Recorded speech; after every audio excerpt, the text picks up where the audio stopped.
At 3 o'clock in the morning, my phone vibrated on the nightstand. It was a message from my daughter Sarah. Mum, I know you paid $280,000 for this house, but my mother-in-law doesn't want you at the Christmas dinner. I hope you understand. I read those words 3 times. Each time hurt more than the last. I didn't answer right away. I kept staring at the illuminated screen in the darkness, feeling something inside me break for the last time.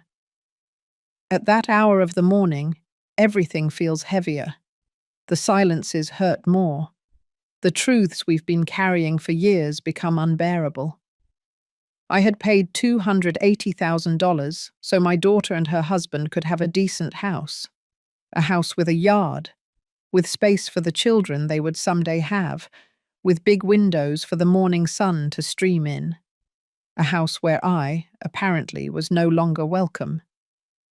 I got up slowly without turning on the light. I walked to the window and looked out at the empty street. The neighbours' Christmas lights twinkled faintly in the distance. I thought of all the times I had kept silent, all the times I had smiled when something hurt me, all the times I had said, "It's fine," when nothing was fine. My name is Eleanor Miller. I am 58 years old, and that morning of the 15th of December, something changed in me forever. I took my phone and typed a single word, understood. But what no one knew, not my daughter, nor her husband, nor especially that mother-in-law who had erased me from the Christmas table, was that the house was still in my name. I had paid every single cent. I had signed the deed. And that morning, tired of being invisible, of being used, of always being the one who gives in, I made a decision that would change everyone's Christmas. I wasn't going to that dinner, that was certain, but neither were they.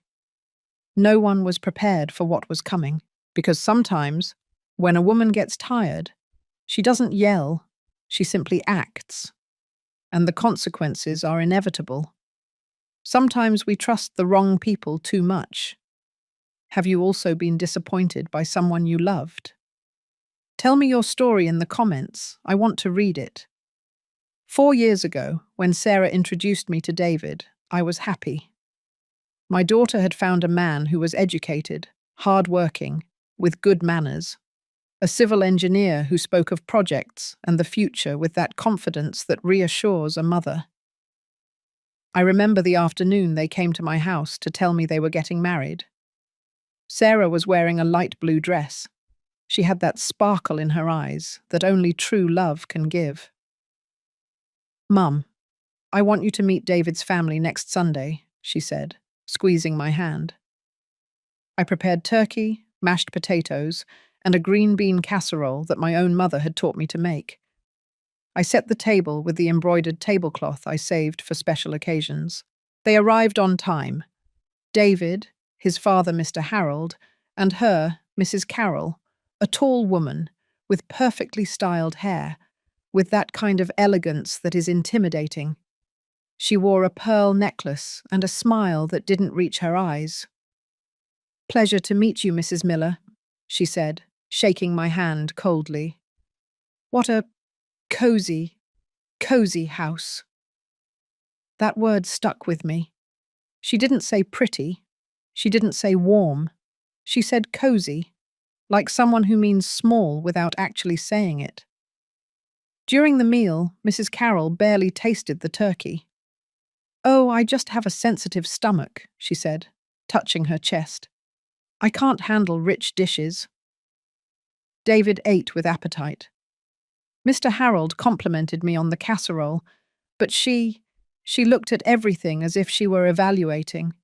The house, the furniture, me. When they left, Sarah hugged me at the door. "Aren't they wonderful, Mum?" I smiled and nodded. But something inside me had already noticed that look, that way of making me feel less. Still, I kept silent, because a mother does anything for her daughter's happiness, even swallowing the first warning signs. The wedding was beautiful. I paid for Sarah's dress, a gorgeous design she had seen in a boutique downtown. $5,000 that I took out of my savings without a second thought. Mrs. Carroll organized the reception at an elegant ballroom. Everything was impeccable. White flowers, gold lights, a dessert table like something out of a magazine. But when it was time for the thank yous, David only mentioned his parents. "Thank you, Mom, Dad, for giving us this unforgettable party." Sarah looked for me from the head table. I smiled and raised my glass. "It's fine, my love," I told her, moving my lips without a sound. But it wasn't fine, and I was starting to understand it. Months later, when Sarah and David had been married for 1 year, they invited me to lunch at their rented apartment. It was small, but they had decorated it with care. "Mum, we have to tell you something," Sarah said, taking David's hand. "We want to buy a house," he continued, "but we can't afford the full down payment." Sarah looked at me with those eyes I had known since she was a little girl. "Mum, do you think you could help us?" I had worked 32 years as an accountant in an imports company. I had saved every dollar with discipline. I had been living alone since my husband died, 10 years earlier. That money was for my old age, for my peace of mind, so I wouldn't have to depend on anyone. But when Sarah asked me, "How much do you need?" was all I said. While I'm telling all this, I'm thinking about where you might be listening to me. Write the name of your city in the comments, $280,000. That was the amount I took out of my savings.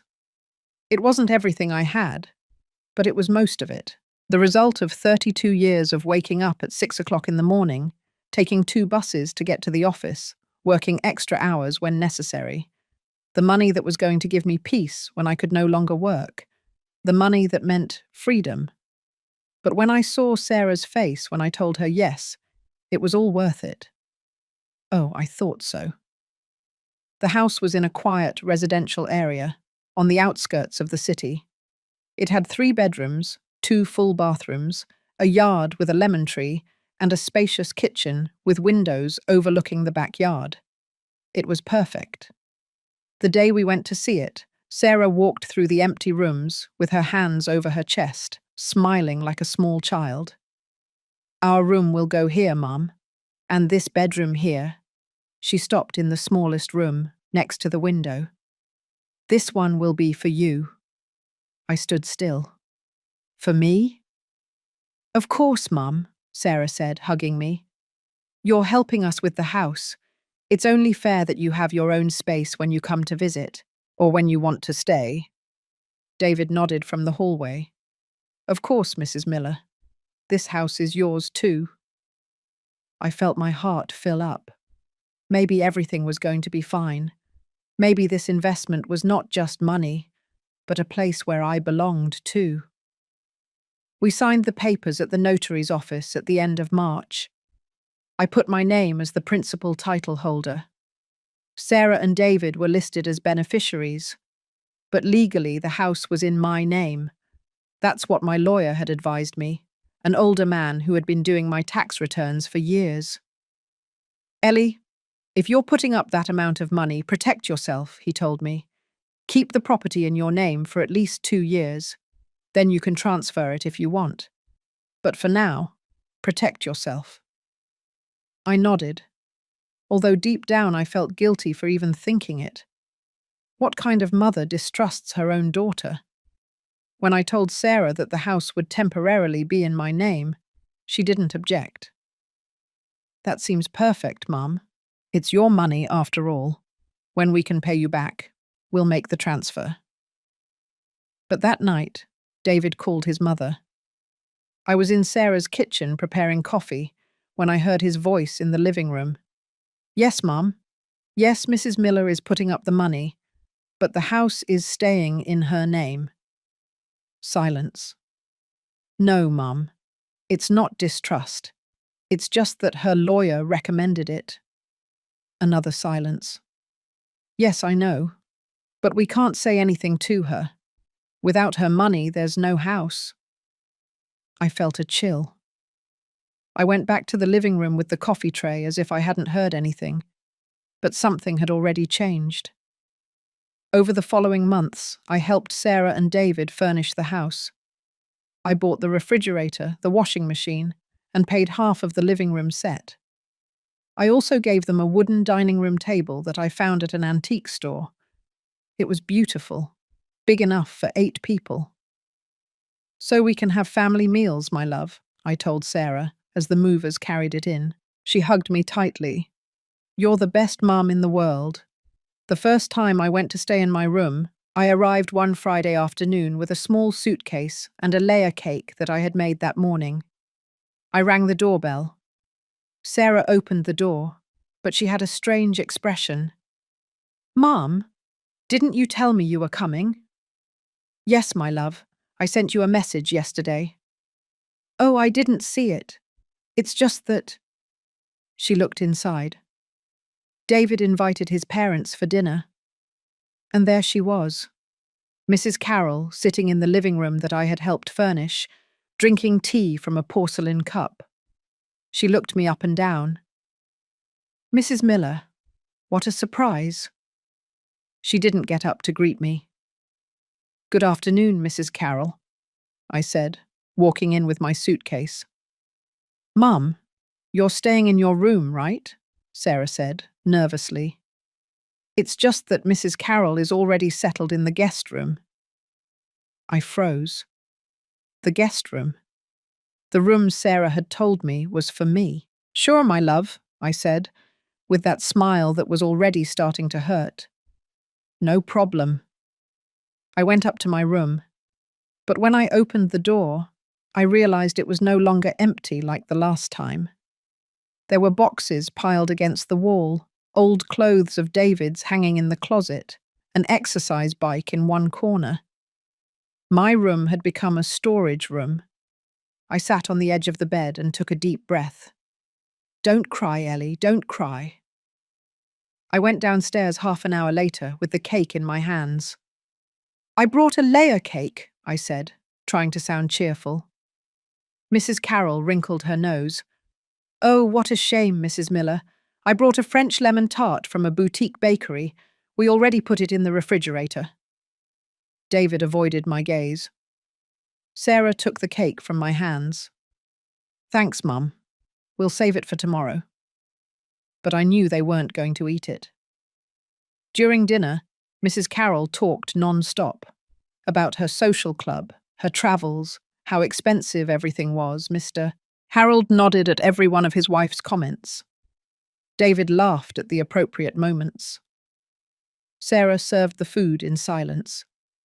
And I was there, sitting at the table I had bought, in the house I had paid for, feeling invisible. At one point, Mrs. Carroll pointed to the curtains in the living room. "Sarah, my dear, those curtains are too plain.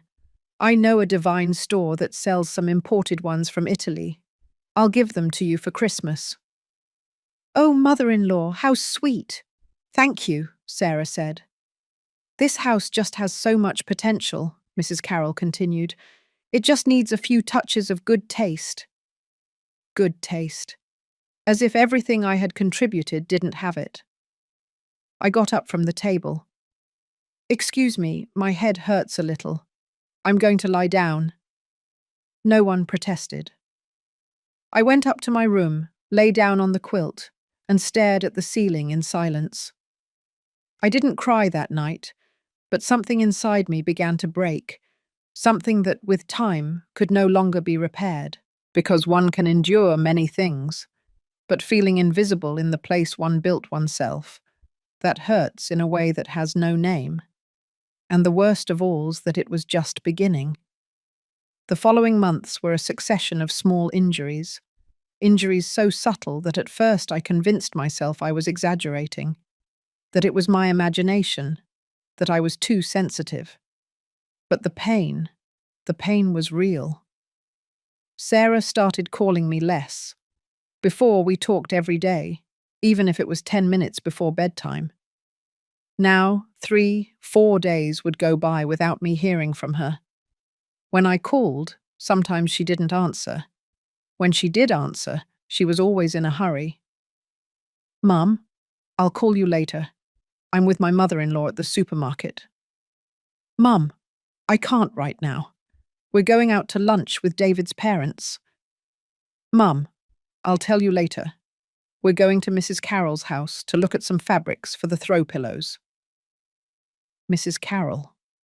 Always Mrs. Carroll. One Saturday afternoon, I dared to ask her, My love, aren't we doing our Sunday coffees anymore? There was an uncomfortable silence on the other end of the phone. Oh, Mum, it's just that David and I go to brunch with his parents on Sundays. You know, it's a tradition in their family. I understand, I said, even though I didn't understand anything. What if I go with you one Sunday? Another silence.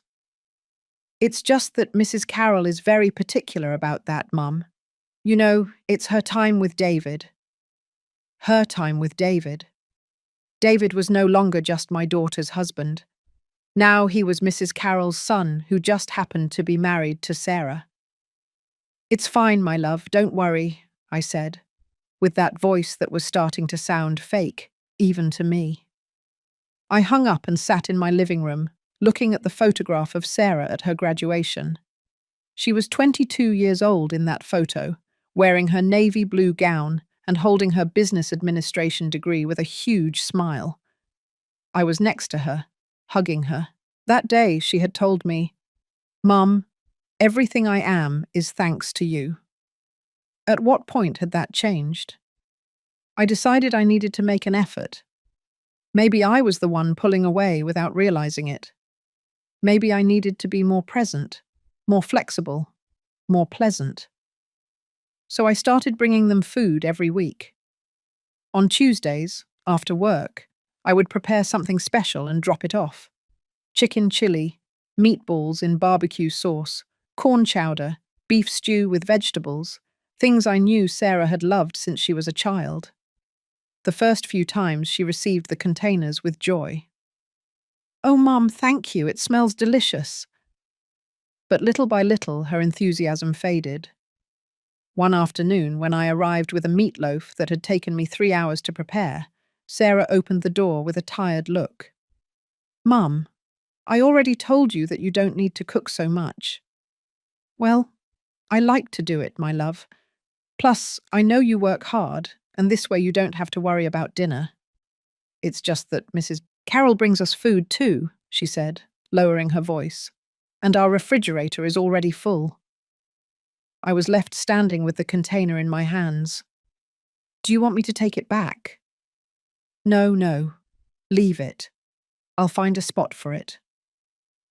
But I saw in her eyes that it was a bother, that my food, my effort, my love was a bother.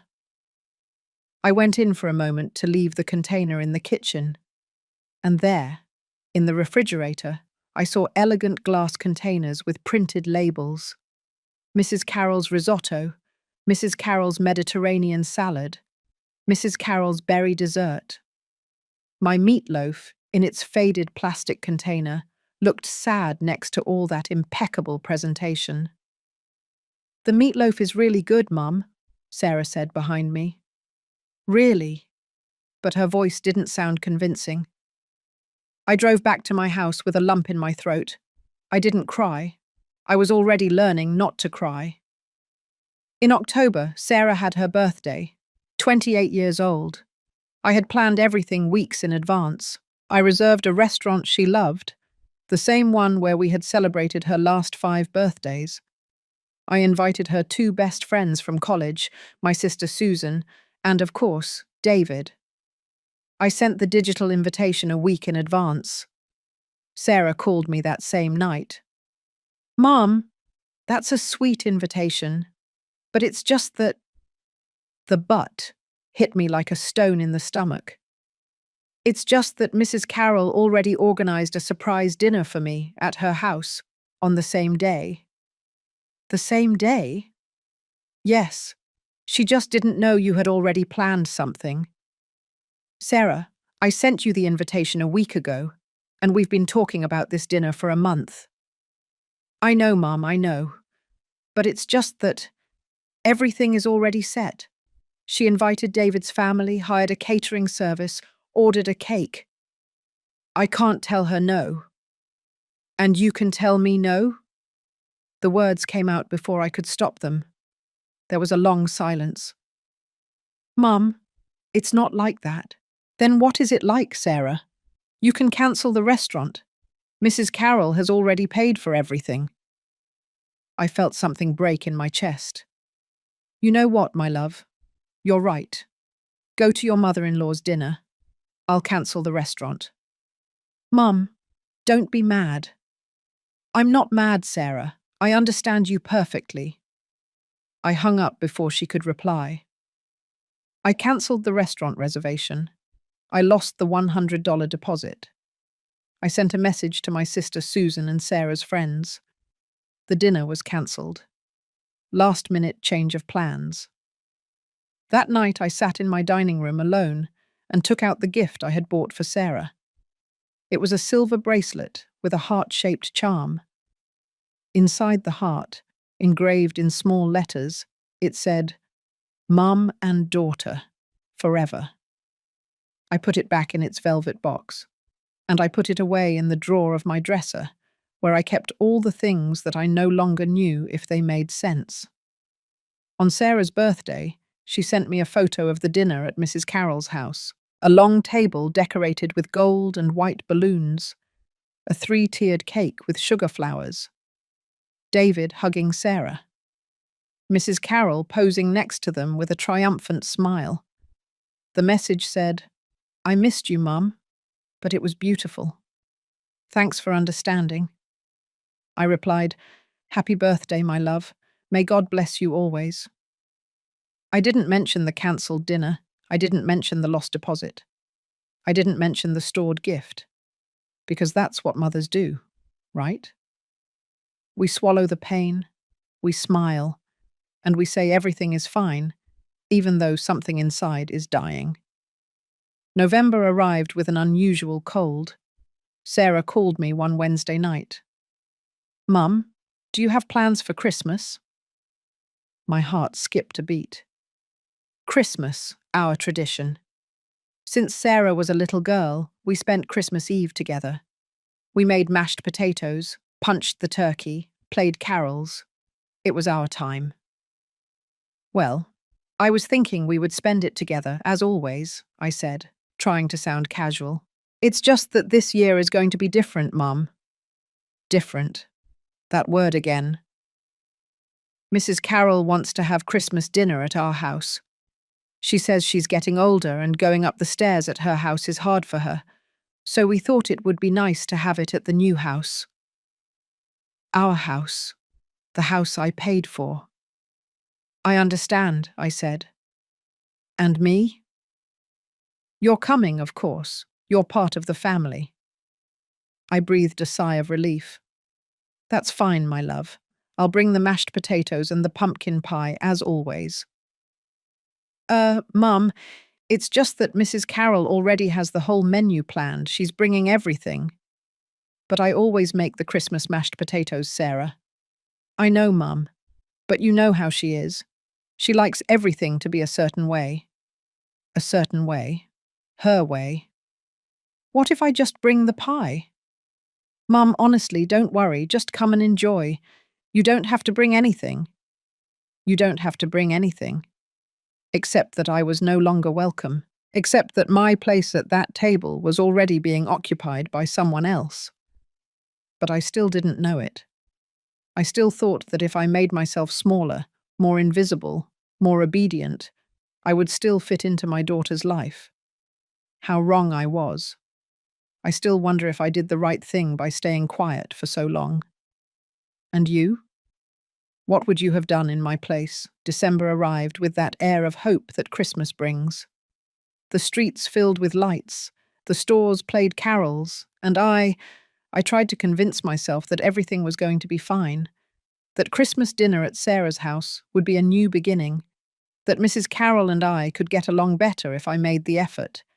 That maybe, just maybe, this Christmas would unite us as a family. How naive I was. On the 10th of December, I went to the mall to buy Sarah's Christmas gift. I walked through the bright aisles, seeing young couples carrying bags, children pointing at toys, families taking photos next to the giant tree at the entrance. I felt terribly alone, but I kept walking. I went into an elegant jewelry store. There I found a set of silver earrings and a necklace with blue stones.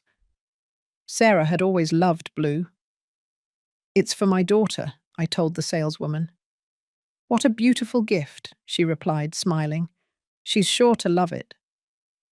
I paid $230, money that was already harder for me to put together, because my savings were getting smaller and smaller. But I didn't care. I still believed that my love could be bought with presents. That same afternoon, while having coffee in the food court, my phone rang. It was my sister Susan. "Ellie, are you busy?" "No, I'm at the mall. Is something wrong?" "I need to tell you something, and I don't know if I should, but I think you have the right to know." My heart raced. "What is it, Susan?" "Last night I went to the supermarket and saw Sarah with Mrs. Carroll." "And?" "They were in the Christmas decorations aisle. I was going to say hello, but I heard what they were talking about." Susan paused. "What did you hear?" "Mrs. Carroll was telling Sarah that your presence at Christmas dinner made her feel uncomfortable." I felt the floor move beneath my feet. "What?" "Yes, Ellie," she said. "Sarah, my dear, I understand she's your mum, but the truth is I don't feel comfortable with her at family gatherings. She's a woman, how do I say it? Very plain. She doesn't fit in with our environment." I closed my eyes. Plain. That word cut through me like a knife. "And what did Sarah say?" I asked, although I wasn't sure I wanted to know the answer. Susan sighed. "Sarah didn't defend you, Ellie. She stayed quiet. And then she said, 'I know, mother-in-law, but I can't tell her not to come. She's my mum, but I can't tell her not to come,' as if I were an obligation, as if my presence were a burden. Are you there, Ellie?" "Yes, I'm here. I'm so sorry, sister, but I thought you should know." "Thanks, Susan." I hung up. I stayed sitting at that table in the food court, surrounded by Christmas laughter, with the coffee getting cold in front of me.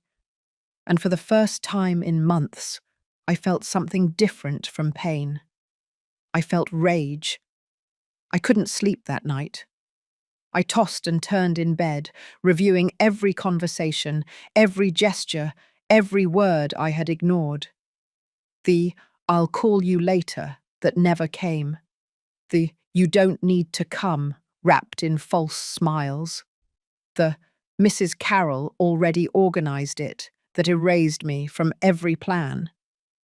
My daughter was pushing me away, and I had been too cowardly to see it.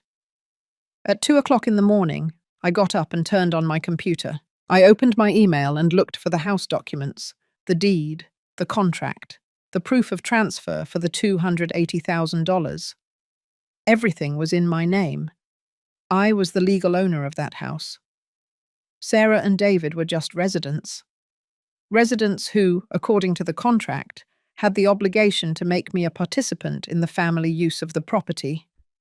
My lawyer had included that clause. I hadn't even given it importance at the time. But now it made perfect sense. I printed the documents and put them in a folder. I didn't know why. I just knew I needed to keep them close. The following days were strange. Sarah called me a couple of times, as always, with that hurried voice.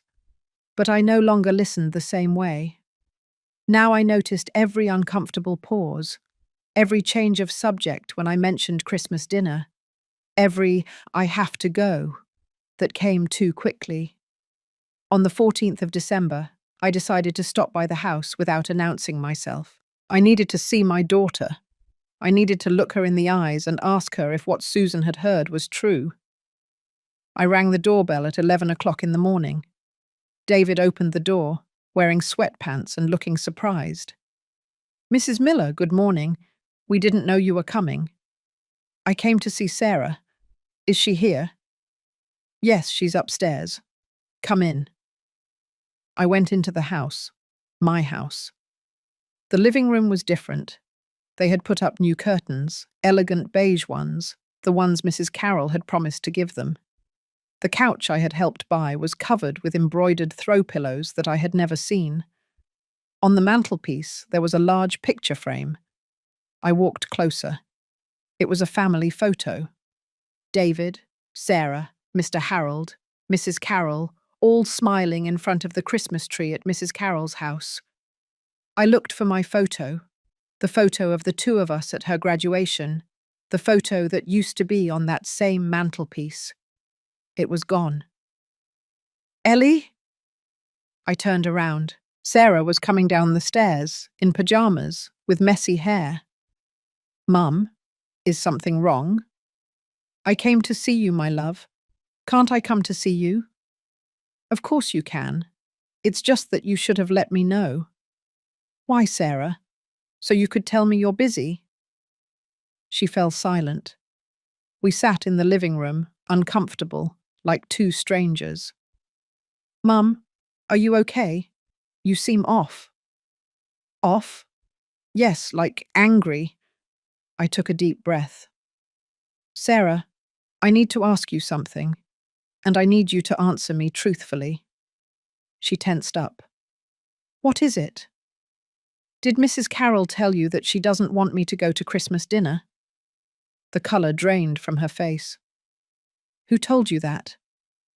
Sarah, just answer. Is it true? She bit her lip. She looked toward the stairs, where David had discreetly disappeared. Mum, it's complicated. No, Sarah, it's not complicated. It's a simple question. Yes or no? She has her ideas, Mum. You know how she is. She thinks family gatherings should be a certain way. A certain way? What does that mean? Mum, please don't do this to me. Do what to you, Sarah? Ask you if I still have a place in your life. Of course you have a place. Then why are you excluding me from your Christmas? I'm not excluding you. Then what's happening? Sarah got up from the couch, frustrated. Mum, you just don't understand. Mrs. Carroll is important to David, and I can't be fighting with her. She's very sensitive. If I do something she doesn't like, she gets mad and stops talking to us for weeks, and David suffers. And I suffer watching David suffer. And me? Don't I matter? You're my mum. You'll always be there. I'll always be there, even when you erase me from your photos, even when you reject my food, even when you cancel our traditions. Don't be dramatic. Those words felt like a slap. Dramatic? Yes, Mum. You're making a problem out of something that isn't one. Sarah, that woman doesn't want me to go to Christmas dinner in the house that I paid for. Oh, Mum, enough. It's always the same. You always mention the money. Because it's the truth. Well, if it bothers you so much, take your damn money. The silence that followed was deafening. Sarah covered her mouth, regretful. Mum, I'm sorry, I didn't mean that. I got up slowly. I picked up my purse. No, Sarah, you're right. Mum, don't mind me. I'm stressed. Don't worry, my love. I understand everything now. I walked toward the door. Mum, wait. I didn't stop. I left that house. I got into my car, and I drove to my apartment with my hands shaking on the steering wheel. When I arrived, I sat in my dining room and took out my phone. I found my lawyer's contact, and I typed. Mr. Baker, I need urgent advice regarding the property in my name. Can you see me tomorrow? The answer came in 5 minutes. Of course, Ellie. Tomorrow at 10 o'clock in the morning at my office. Is everything all right? I didn't reply. Because no, nothing was all right. And I had just realized that I had been swallowing a pain that no longer fit in my chest for months. But something had changed. That pain was turning into clarity. And clarity, sometimes, is the most dangerous thing a woman who has been underestimated for too long can possess. The next morning, I woke up at 6 o'clock. I had barely slept. Every time I closed my eyes, I heard Sarah's voice. Well, if it bothers you so much, take your damn money. Those words had pierced my soul, not because of the anger, but because of the truth they contained. For my daughter, my sacrifice had become a reproach, my love, a burden, and I had become an annoyance. I made myself a coffee that I couldn't finish. I took a shower automatically. I put on a grey suit that I hadn't worn in months. I needed to feel strong. I needed to feel dignified, even though I was broken inside. At 9:30, I was at Mr. Baker's office. He greeted me with the same kindness as always. He was a man in his 60s, grey-haired, with thick glasses and that seriousness that inspires confidence. Ellie, come in. Come in. Have a seat. Can I offer you a coffee? No, thank you, Mr. Baker. I already had one at home. Very well. Tell me, what brings you here? Your message yesterday sounded urgent. I took out the folder with the house documents. I placed them on his desk. Mr. Baker, I need you to explain exactly what my rights are to this property. He opened the folder and began to review the papers carefully. Several minutes passed in silence. The only sound was the rustling of the pages as he turned them.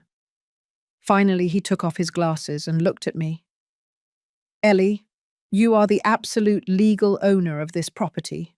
Your name appears as the sole title holder on the deed. Sarah and David have no ownership rights. They are only listed as authorized residents. What exactly does that mean? It means that you can do whatever you deem appropriate with this house. You can sell it, rent it, or ask them to vacate.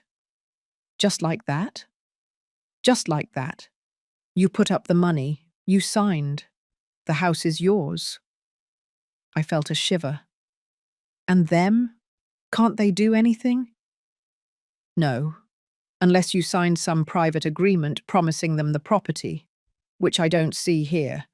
Is there anything like that?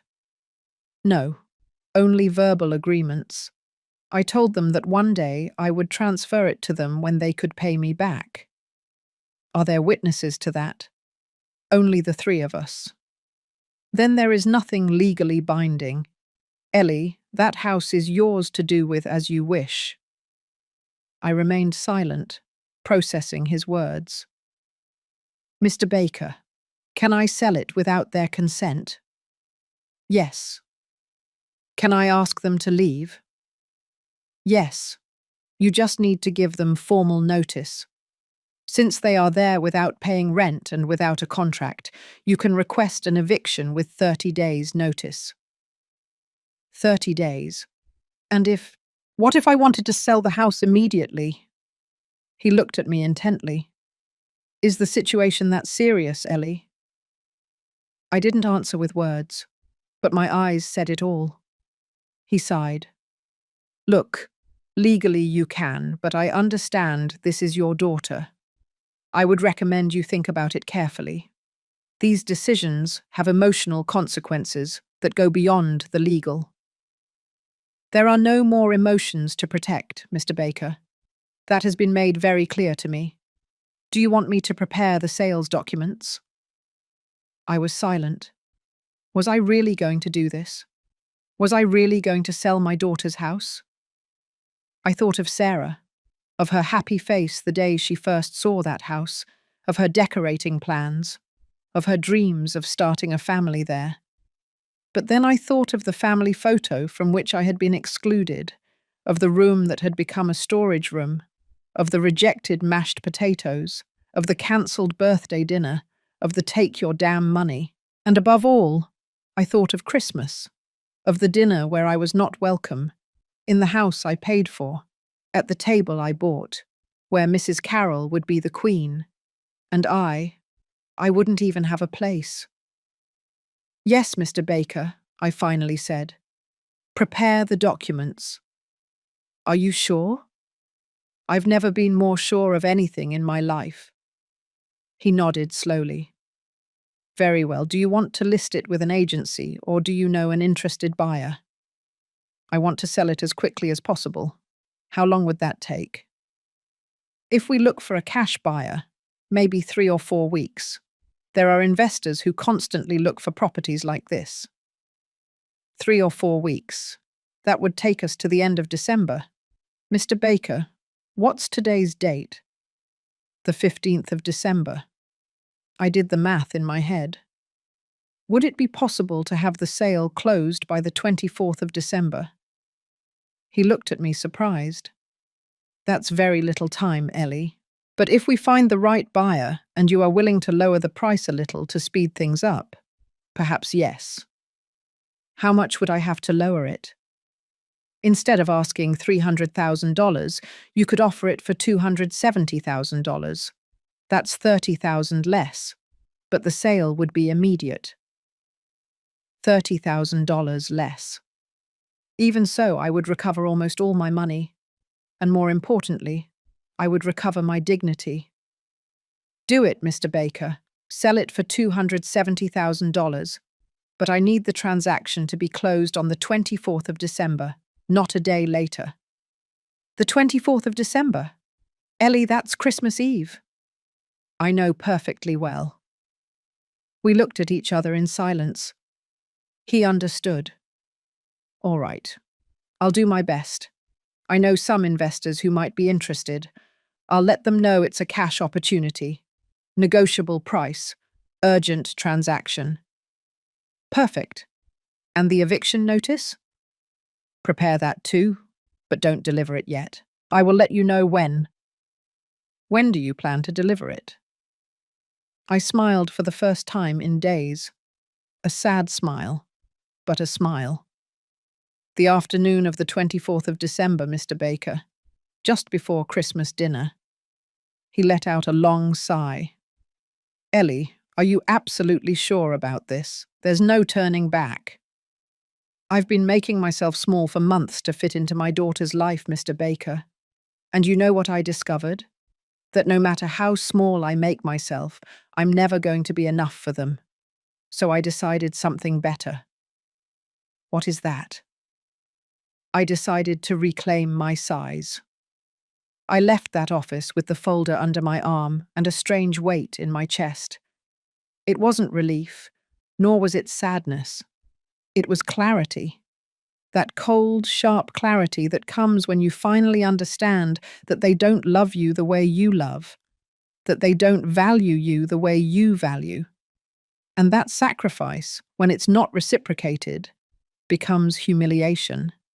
The following days were odd. Sarah didn't call me after our fight. I didn't call her either. It was as if we were both waiting for the other to make the first move. But neither of us did. Mr. Baker called me on the 18th of December. Ellie, I have good news. I found a buyer. My heart jumped. That fast? Yes. It's an investor who has a fund to buy properties in that area. He was very interested because the house is in excellent condition. He's offering $265,000 cash, $5,000 less than we were asking. But the transaction can close on the 23rd of December. $265,000. I had invested $280,000. I would lose $15,000, but I would recover my peace. I accept. Are you sure? We could look for someone to pay the $270,000. No, Mr. Baker, I accept. I want to close this immediately. Very well. I'll prepare everything. The signing of the transaction will be on the 23rd of December at 10 o'clock in the morning. Does that work for you? Perfect. And the eviction notice? I want it ready to be delivered on the 24th in the afternoon, around 6 o'clock in the evening. Understood. I'll have it ready. I hung up. I sat in my dining room, and for the first time in weeks, I cried. But not out of sadness. I cried out of liberation, because I was going to do something I had never done in my life. I was going to choose myself. That night, Sarah finally sent me a message. Mum, sorry about the other day. I was stressed. You're coming to Christmas dinner, right? We expect you at 7 o'clock in the evening on the 24th. I read the message 3 times. We expect you. Not I want you there. Not it's not the same without you. Just, we expect you. Like someone expecting the plumber, the cable guy, the person who provides a service, I replied. Sure, my love, I'll be there, but I wasn't going to be there. Not in the way she expected. On the 20th of December, I went to the bank and requested a cashier's check for the amount of the sale. $265,000. The employee looked at me curiously. That's a lot of money, ma'am. Are you sure you want it in a cashier's check? Completely sure. For what date do you need the document? For the 23rd of December. Perfect. You'll have it here. On the 21st of December, Susan called me. Ellie, are you going to Sarah's Christmas dinner? Yes, I'm going to go. Really? I thought after everything that happened. Susan, I'm going to ask you something. Don't ask me questions. Just trust me. You're scaring me. Don't be scared. Just things are going to happen. And I need you to know that I'm fine, that I'm doing the right thing. What things are going to happen? You'll see. I love you, sister. I love you too, Ellie. But I'm worried about you. Don't worry. For the first time in a long time, I know exactly what I'm doing. On the 22nd of December, I packed the things I had in my room at Sarah's house. It wasn't much. A few changes of clothes I had left there, a couple of books, a photo of my husband that I had put on the nightstand. I put everything in a small bag. And when I left that room, I knew I would never step inside it again. On the 23rd of December, I arrived at Mr. Baker's office at 9:30 in the morning. The buyer was already there. He was a young man, about 35 years old, impeccable suit, leather briefcase. Mrs. Miller, a pleasure. I'm Robert Stevens, representative of the Bahio Real Estate Fund. We shook hands. The pleasure is mine. It's a beautiful property. We reviewed it last week. It's in excellent condition. Thank you. Mr. Baker placed the documents on the table. Very well. Here we have the deed of sale, Mrs. Miller.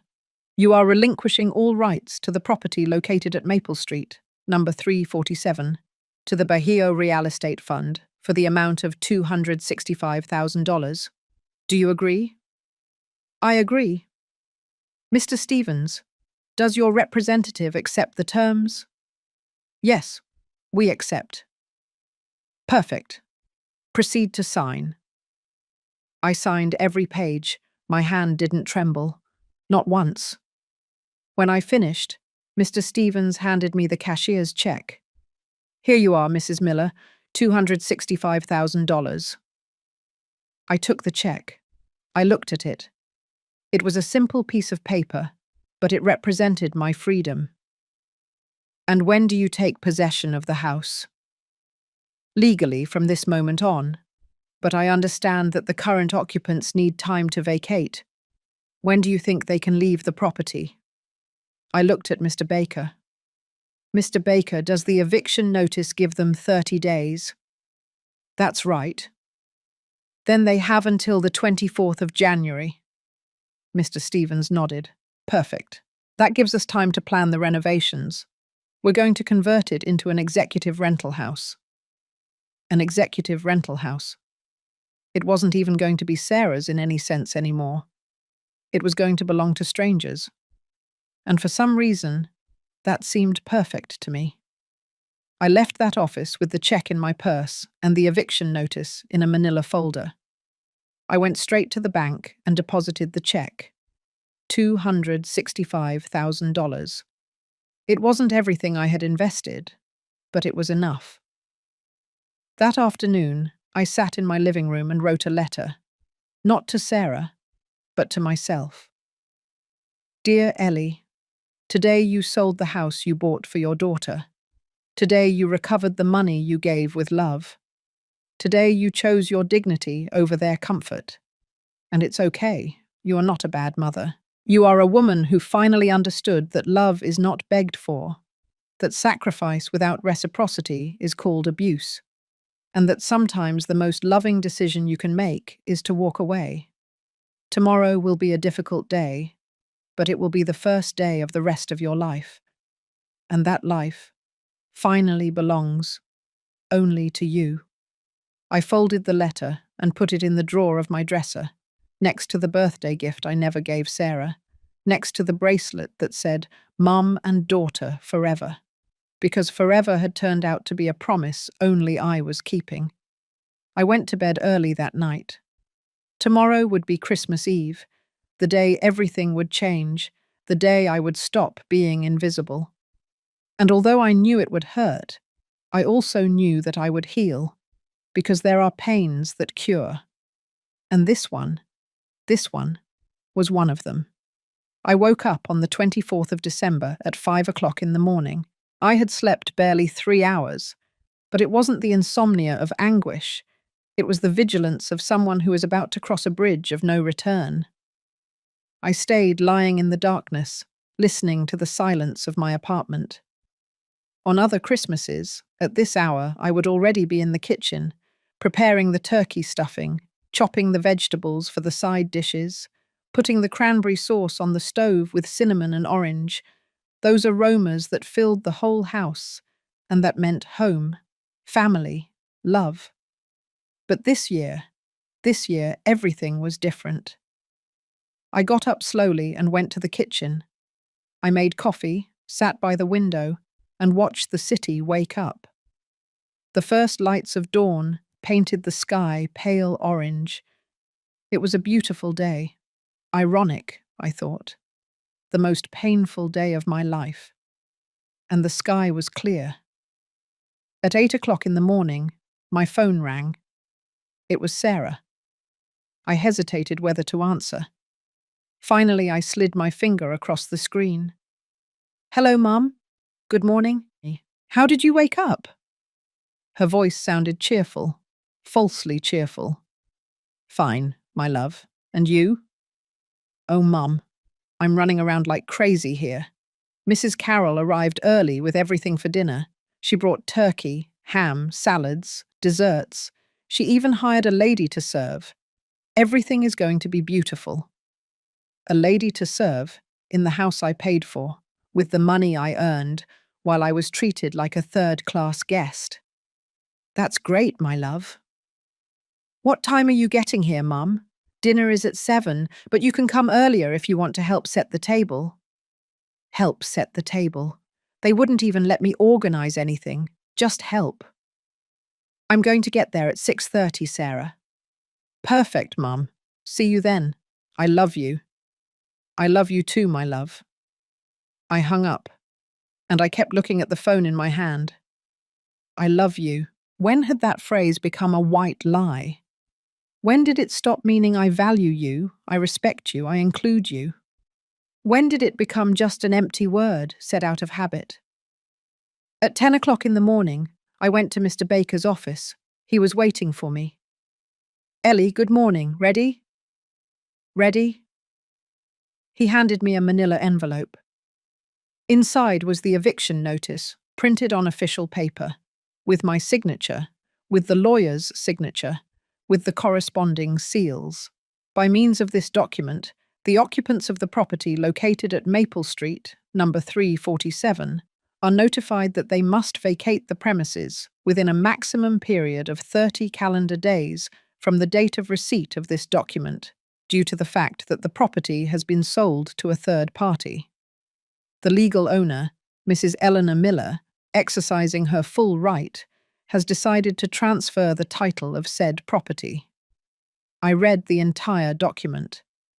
Every word weighed on me, but it also freed me. "Are you sure you want to deliver it today?" the lawyer asked once more. "Completely sure."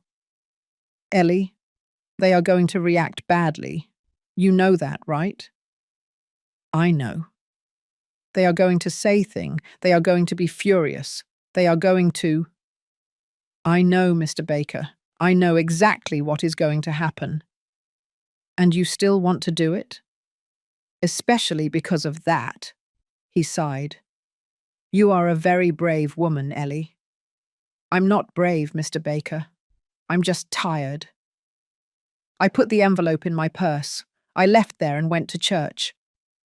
I am not a very religious woman, but in the most important moments of my life, I have always gone to church. I walked into the empty sanctuary. The candlelight flickered softly. There was a huge nativity scene next to the altar. Mary, Joseph, baby Jesus, the shepherds, the wise men in the distance, a family. I sat on a back pew and closed my eyes. I didn't pray, I just breathed, and in that silence I found something similar to peace. "Forgive me, God," I whispered. "If this is wrong, forgive me, but I can't continue like this anymore." I didn't wait for an answer, because I knew that the only answer that mattered was in my heart, and my heart had already decided. At 5 o'clock in the afternoon, I returned to my apartment. I took a calm shower. I put on a navy blue dress that I had always liked. I put on light makeup. I carefully styled my hair. I put on the silver earrings that my husband had given me on our last anniversary before he died. I looked in the mirror, and for the first time in months, I recognized myself. There I was, Eleanor Miller, 58 years old, accountant, widow, mother, but above all, woman, with dignity, with courage, with the right to be respected. I picked up my purse. Inside was the manila envelope with the eviction notice, and I left my apartment at 6 o'clock in the evening, the day of my death. 20 minutes in which I reviewed my whole life, the years of sacrifice, the sleepless nights, the extra jobs, the savings put away dollar by dollar, everything. I had done everything for her. And now I was about to take it away, not for revenge, but for survival. I arrived at Maple Street at 6:25. The street was lit up with Christmas lights. The houses shone with decorations. Carols could be heard in the distance. Happy families celebrating. I parked my car in front of the house that was no longer mine, the house that would no longer be Sarah's either. I took 3 deep breaths, and I got out of the car with my purse in my hand. I rang the doorbell. David opened the door. He was wearing a red sweater with an embroidered reindeer. Big smile, wine glass in hand. "Mrs. Miller, Merry Christmas. Come in, come in." I walked in. The house smelled like roasted turkey and cinnamon. There was a huge Christmas tree in the living room, decorated with gold ornaments and white lights. The dining room table was set with a white linen tablecloth, porcelain dinnerware, crystal glasses. There were 6 chairs, not 7. 6. I counted mentally. Sarah, David, Mr. Harold, Mrs. Carroll, and the other 2? "Mum, you're here," Sarah said, coming out of the kitchen. She was wearing an emerald green dress. She looked beautiful, happy. "Merry Christmas, my love," I said, hugging her. She returned the hug, but it was a short, awkward hug. "Come, I want to introduce you to someone," she said, taking my hand. She led me to the living room. There was Mrs. Carroll sitting on the main couch, as if she were the owner of the house. She was wearing a wine-colored dress, a pearl necklace, a perfect hairstyle. Next to her was a young couple I didn't know. "Mom, this is Christopher and Jessica, David's cousins. They came from Chicago." Ah, the other two chairs. "Nice to meet you," I said, shaking their hands. "The pleasure is ours, Ma'am," Christopher replied. Mrs. Carroll looked me up and down. "Mrs. Miller, how punctual. Sit down, sit down. Would you like something to drink?" She didn't get up to greet me. She didn't even shake my hand. "No, thank you. I'm fine." I sat in an individual chair, away from the group. Mr. Harold arrived from the patio with another glass of wine. "Ah, Mrs. Miller. Good evening. Merry Christmas." "Merry Christmas, Mr. Harold." And there I was, sitting in the living room of the house I bought, surrounded by my son-in-law's family, while my daughter ran back and forth, serving canapes that Mrs. Carroll had brought. Invisible, uncomfortable, out of place. 30 minutes of superficial conversation passed. Christopher and Jessica talked about their trip. Mr. Harold commented on the weather. Mrs. Carroll narrated anecdotes from her European vacation. David laughed at the appropriate moments. Sarah nodded at everything her mother-in-law said. And me? I was there. But I wasn't there. At 7 o'clock sharp, Sarah announced, "Dinner is ready. Please come to the dining room." Everyone stood up. I did too. We walked toward the table. Mrs. Carroll sat at the head of the table, like the matriarch, like the queen, David to her right, Sarah to her left, Mr. Harold next to David, Christopher and Jessica on the other side. And me? I was left at the other head of the table, alone, at the opposite end of the table, miles away from my daughter. I sat down slowly, and at that moment, something inside me finished breaking. David brought the turkey, Sarah brought the side dishes. Mrs. Carroll raised her glass. "Family, before we begin, I want to make a toast." Everyone raised their glasses. I raised mine too, although my hand was trembling.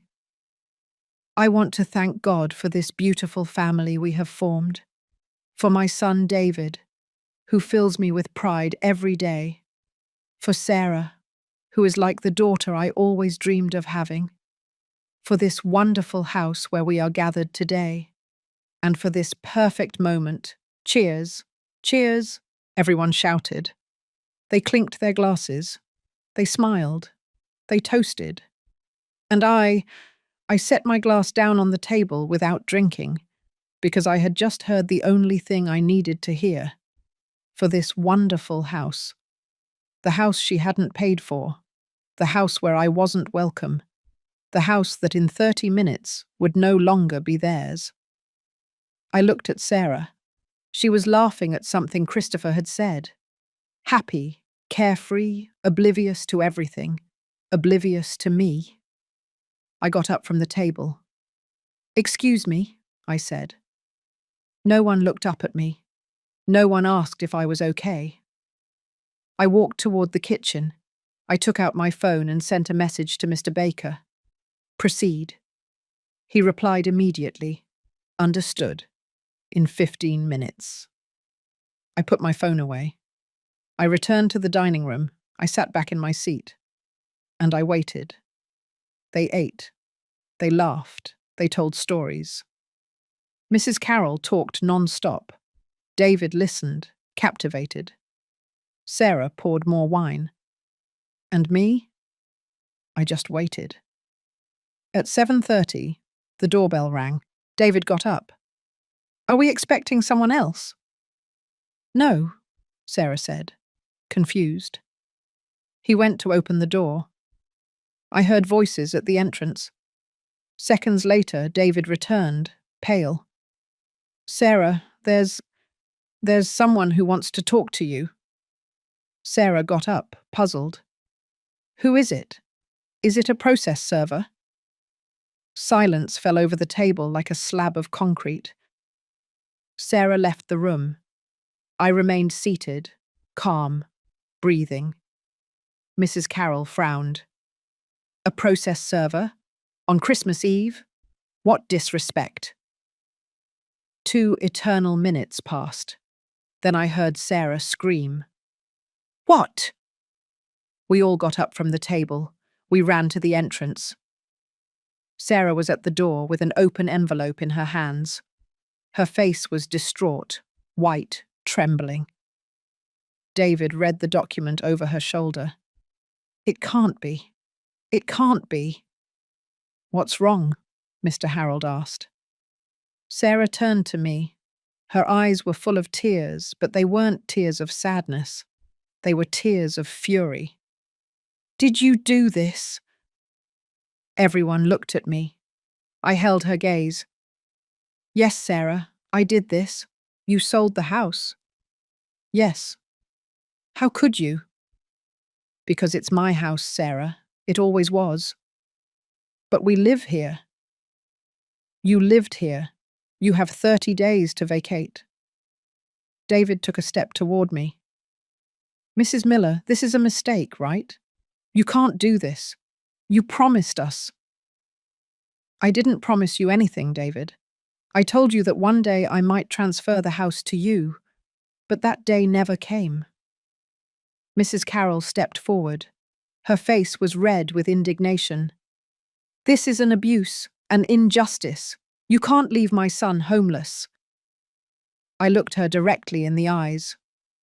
Your son is not homeless, Mrs. Carroll. Your son has 30 days to find another place, and he has a mother who boasts so much about her resources that I'm sure she can help him.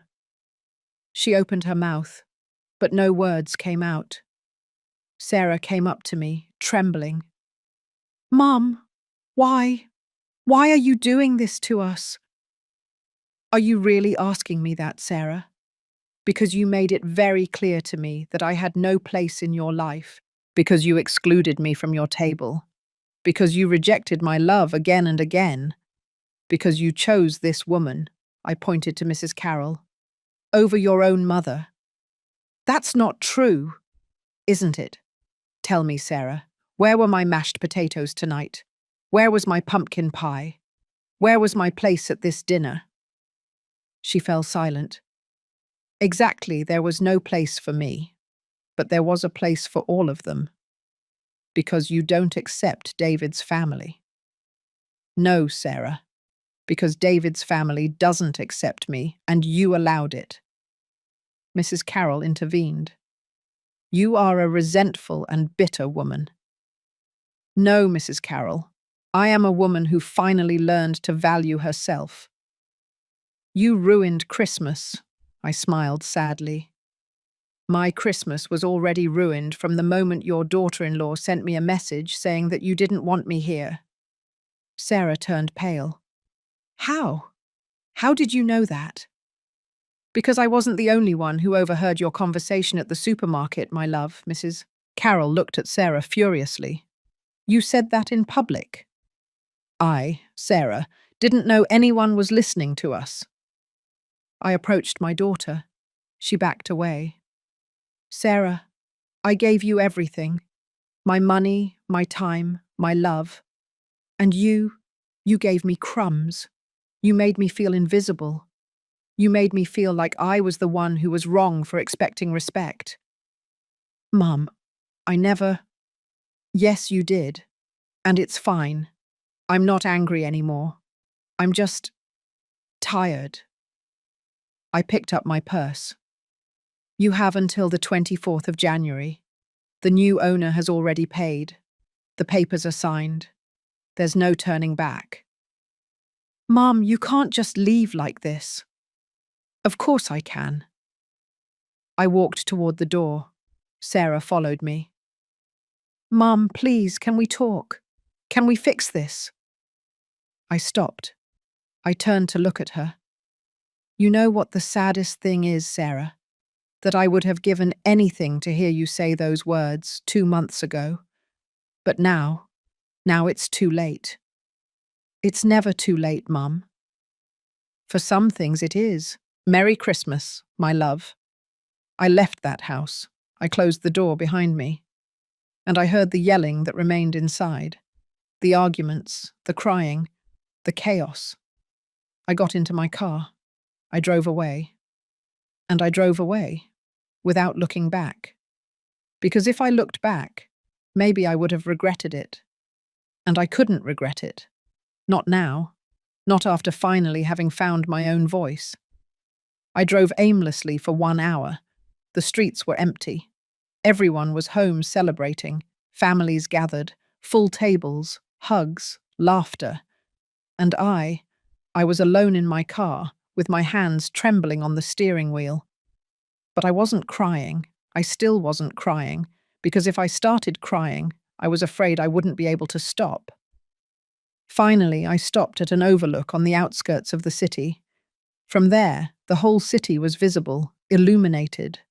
Thousands of lights flickering in the darkness. Each light was a house.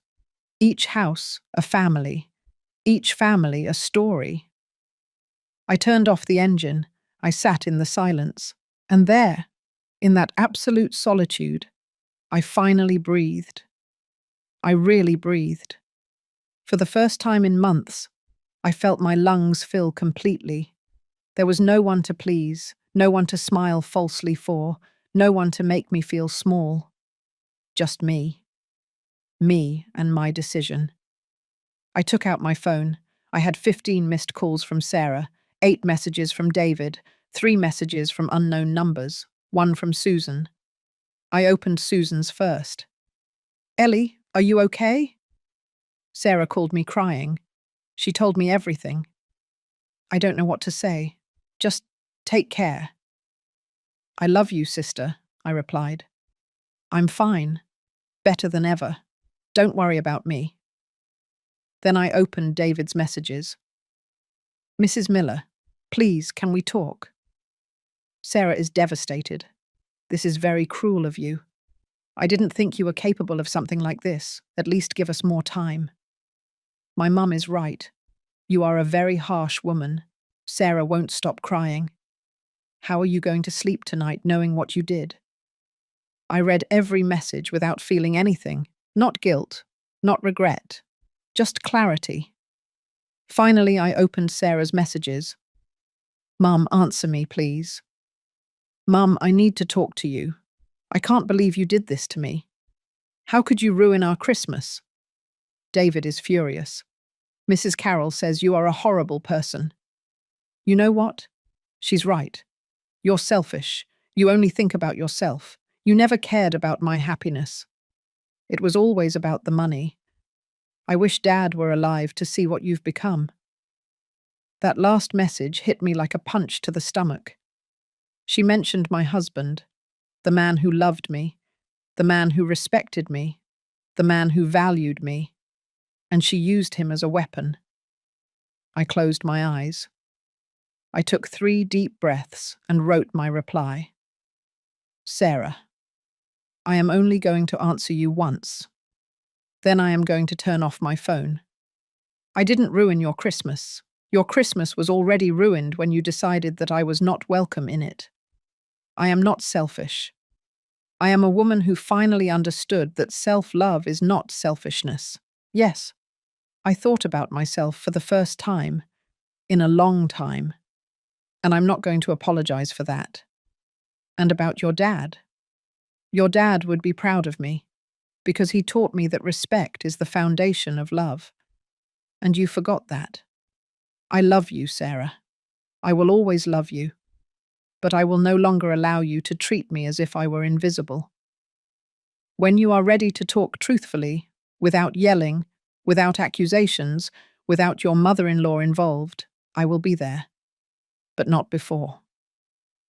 Merry Christmas." I sent the message. I turned off my phone, and I put it in the glove compartment. I stayed at that overlook until 11 o'clock at night, watching the city lights, thinking about everything. The years I had invested being a mother, the sacrifices I had made, the times I had swallowed the pain, the times I had said, "It's fine," when nothing was fine. And I realized something. something that filled me with a strange peace. I had done the right thing, not to hurt her, but to save myself. Because if I had continued like this, 1 more year, 2 more years, 5 more years, I would have ended up a shadow, a ghost, someone who exists only to serve. And that wasn't life. I returned to my apartment close to midnight. The streets were still empty. I walked up the stairs slowly. I opened my door, and I entered my space. My small 2-bedroom apartment, without luxuries, without magazine decorations, but mine, completely mine. I took off my shoes. I took off my dress. I put on my most comfortable pajamas, and I made myself chamomile tea. I sat on my armchair, and for the first time, all night, I cried. I cried for the daughter I had lost. I cried for the relationship that was broken. I cried for the dreams that would never come true. I cried for the Christmas I had always imagined and would never have again. But I also cried from relief, because I no longer had to pretend. I no longer had to smile when I was hurting. I no longer had to make myself small to fit into places where I wasn't wanted. I cried until I had no more tears, and when I finished, I felt empty, but also light, as if a 20-year weight had been lifted. I lay down in my bed. I looked at the ceiling, and I whispered in the darkness, "Merry Christmas, Ellie. You did it. You survived." And I fell asleep. For the first time in months, I fell asleep in peace. The following days were strange. I didn't turn on my phone. I didn't answer calls. I didn't open messages. I simply existed. I read books I had been meaning to read for years. I watched movies I had always wanted to see. I walked in the park. I had coffee at a quiet cafe. I breathed, without rush, without guilt, without fear. On the 27th of December, Susan came to visit me. She knocked softly on the door. I opened it. She looked at me with those eyes full of worry that only a sister can have. "Can I come in?" Of course. We went in. I poured her coffee. We sat in the living room. "How are you?" she asked. "Fine." "Ellie, you don't have to pretend with me." "I'm not pretending, Susan. I really am fine." She looked at me intently. "Sarah has called me every day. She's devastated." "I know. She says you made a terrible mistake." "It wasn't a mistake." "She says you ruined her life." "I didn't ruin her life. I just took back mine." Susan sighed. "Ellie, is there really no way to fix this?" "Fix it how, Susan? By giving them back the house? By apologizing for defending myself? By becoming invisible again?" "It's not that." "Then what is it?" She fell silent. "Susan, let me ask you something. If you had been in my place, what would you have done?" "I don't know." "Yes, you do. Tell me the truth." She lowered her gaze. "Probably the same thing you did." "See?" "But she's your daughter, Ellie." "I know. And precisely because she's my daughter, this hurts me so much. But also, precisely because she's my daughter, I couldn't keep allowing her to treat me that way. And if she never forgives you?" That question pierced me. I was quiet for a moment. "Then I will live with that. But at least I will live with dignity." Susan took my hand. "You are stronger than I thought." "I'm not strong, Susan. I'm just tired of being weak." She stayed with me all afternoon. We talked about other things, about childhood, about our parents, about summers at our grandparents' ranch, about when life was simple, when love didn't hurt, when being family meant something. Before leaving, Susan hugged me tightly. No matter what happens, I'm with you. Thank you, sister. And Ellie, for what it's worth, I think you did the right thing. Those words sustained me for days. On the 30th of December, I received an email from Mr. Baker.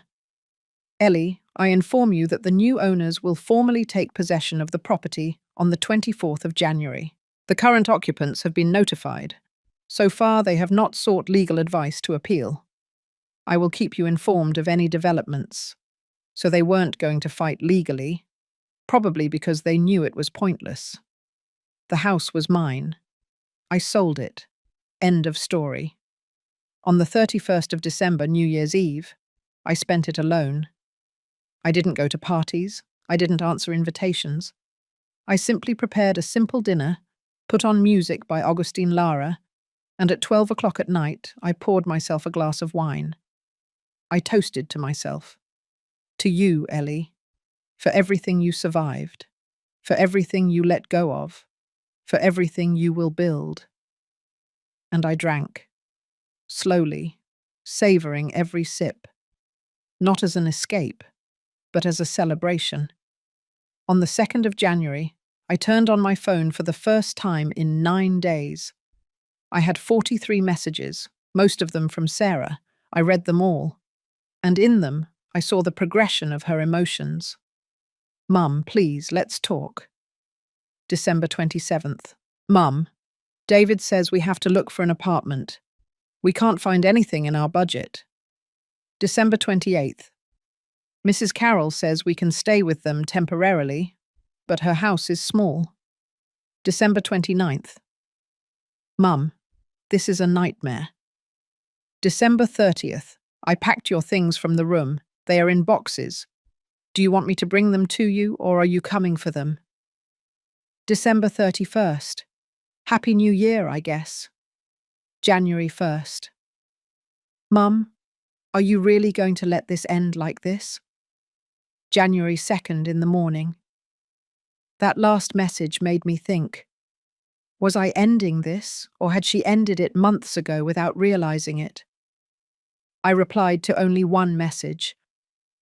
Sarah, you can bring my things whenever you want, but if you come alone, without David, without your mother-in-law, without anyone else, just you and me. If you are willing to do that, we can talk. I sent the message, and I waited. The answer came 3 hours later. All right, I'll come Saturday at 10 o'clock in the morning. Saturday, the 4th of January, dawned cloudy. I made coffee, I cleaned my apartment, I put fresh flowers on the table. I didn't know if Sarah would come to fight or to talk, but I was ready for either. At 10 o'clock sharp, the doorbell rang. I took a deep breath. I opened it.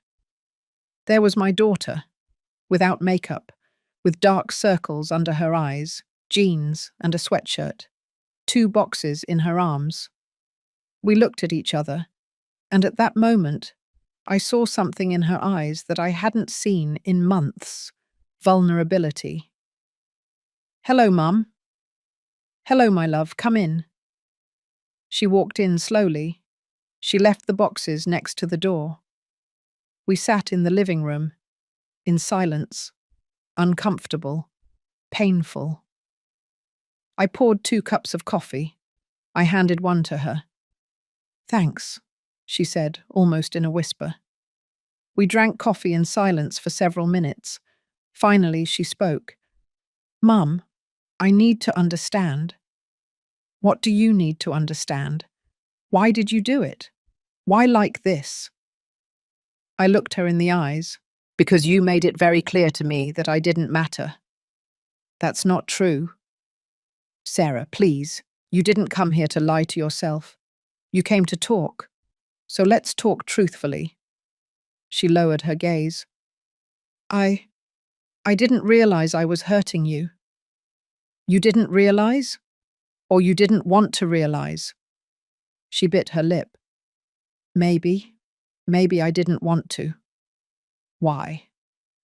Because it was easier to please Mrs. Carroll than to defend you. Those words hung in the air. Finally, the truth. And now? I asked. What do you think now? She looked up, and I saw tears in her eyes. Now I think I made a terrible mistake. I felt something stir in my chest, but I didn't say anything. I just waited. Mum, I lost my house. David is furious with me. Mrs. Carroll blames me for everything. She says if I had handled you better, none of this would have happened. Handled. That word turned my stomach. Sarah, I'm not a problem to be handled. I'm your mother. I know. Now I know. Do you really? Then tell me, if I gave you the house back right now, what would change? She fell silent. Would you include me in your life? Would you respect me? Or would we just go back to the same thing? I don't know, Mum. Exactly. That's why I did what I did. Because I needed you to understand that my love is not infinite, that my patience has limits, and that I also deserve respect. She started to cry. I'm sorry, Mum. I'm so sorry. And there I saw my daughter. Not the woman who had hurt me, but the little girl who once hugged me and told me I was her hero. I got up, sat next to her, and hugged her. She cried on my shoulder for long minutes. I'm sorry, Mum. I'm sorry, I'm sorry. I know, my love. I know. When she finally calmed down, we pulled apart. We looked at each other. Mum, is there a way to fix this? Sarah, the house is no longer mine. I can't do anything about that. You're not talking about the house. I'm talking about us. I took a deep breath. That depends on you. What do you need from me? I need you to respect me. I need you to value me. I need you to remember that I am also a person with feelings. And I need you to set boundaries with your mother-in-law. She fell silent. I'm not going to ask you to choose between her and me, but I am going to ask you not to allow her to disrespect me. All right. All right. Yes, Mum, you are right. About everything. And David? She sighed. David is angry, but also I think he understands too. Last night he said something to me. He said, your mum did what we forced her to do, and we made her have to do it. Those words surprised me. He's not happy? No, but he understands. I nodded. Sarah, I don't want us to lose our relationship, but I also can't continue to be your half-mother. Either you include me in your life for real, or we go our separate ways. Yes, she took my hand. I don't want to lose you, Mum. I don't want to lose you either, my love. So can we start over? I looked at her intently. We can try, but it's going to take time, and it's going to require real changes. I know. And if at any point you make me feel invisible again, I'm going to walk away. And this time, it will be forever. She nodded. I understand. We hugged again. And in that hug, I felt something like hope. It wasn't total forgiveness. It wasn't forgetting. But it was a beginning. And sometimes, beginnings are enough. January passed slowly, like those months when everything is on pause, waiting for something to be resolved. Sarah and I started to rebuild our relationship, little by little, carefully, like walking on broken glass. We met for coffee on Wednesdays, just the two of us, without David, without Mrs. Carroll, without anyone else. And there, in those conversations, I began to know a Sarah I had forgotten existed. A vulnerable, honest, scared Sarah. In one of those coffee dates, in mid-January, she told me what was happening. Mum, we found an apartment. It's small, 2 bedrooms, in an area we don't love, but it's what we can afford. When are you moving? The 20th of January, 4 days before we have to give up the house. And how is David? She sighed. He's different. Different how? Quieter, like disillusioned, not with me, but with everything. With his mother? She looked at me surprised. How did you know? Mother's intuition. Sarah stirred her coffee with the spoon, thoughtful. When Mrs. Carroll found out we had to move to a small apartment, she was furious. Not with us, with you. She kept saying you were a cruel woman, that how could you leave your own daughter homeless? I didn't leave them homeless. I know, Mum. I told her that too. But she didn't want to listen. Then David told her something he had never said before. What did he tell her? He told her, Mum, Mrs. Miller did what we forced her to do. If anyone is to blame, it's us, especially me, for allowing us to treat her that way. I felt a knot in my throat. And how did she react? She got very angry. She told him he was defending the woman who had taken everything from us, that he was being a bad son, that she had done everything for him, and this was how he repaid her. And David told her that that was exactly the problem, that she had always made him feel like he owed her everything, and that he was tired of living with that guilt. I was silent, processing. Mum, it was the first time I saw David setting a boundary with his mother, and she didn't take it well. What happened? She left the house crying. She said she wouldn't come back until David apologized. And did he apologize? No.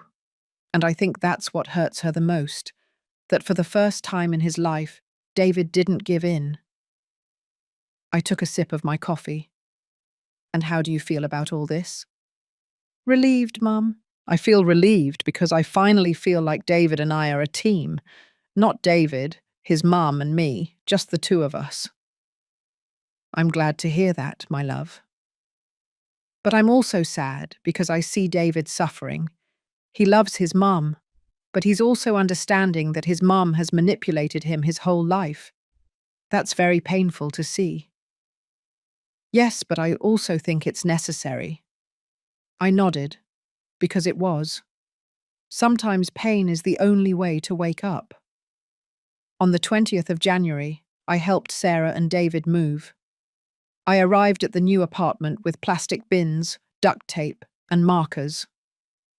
Mum, you didn't have to come, Sarah said when she saw me arrive. Of course I did. That's what mothers are for. David came out of the apartment, carrying a lamp. When he saw me, he stopped. Mrs. Miller. David. We looked at each other in silence. He put the lamp down on the floor and approached me. Mrs. Miller, I need to tell you something. Tell me. I am so sorry for how we treated you. Sarah and I have talked a lot, and I understand why you did what you did. And even though it hurt, and even though it was very difficult, you were right. His words took me by surprise. Thank you for saying that, David. My mum taught me to respect my elders, but I forgot to apply that with you, and that's unforgivable. We all make mistakes, but not all of us pay for them so dearly. Sometimes high prices are the best lessons. He nodded. I hope that one day you can forgive us. I already forgave you, David, but forgiving doesn't mean forgetting. It means learning. I understand. We shook hands, and in that simple gesture, I felt something close. Not with a happy ending, but with dignity. We spent the day packing. The apartment was indeed small, nothing compared to the house. The living room and dining room were a single space. The bedrooms barely fit a bed and a closet. The kitchen was narrow, but it was clean, and it was theirs. Without debts they couldn't pay, without feeling obligated to anyone. "What are you going to do with the furniture that doesn't fit?" I asked. "We're going to sell it," Sarah said. "The big dining room table, some bookshelves, the whole living room set. We already posted everything online." "And the table?" Sarah looked at me. "The table you gave us?" "Yes, that one. We're going to sell it, Mum. It doesn't fit here." I felt a pang in my chest.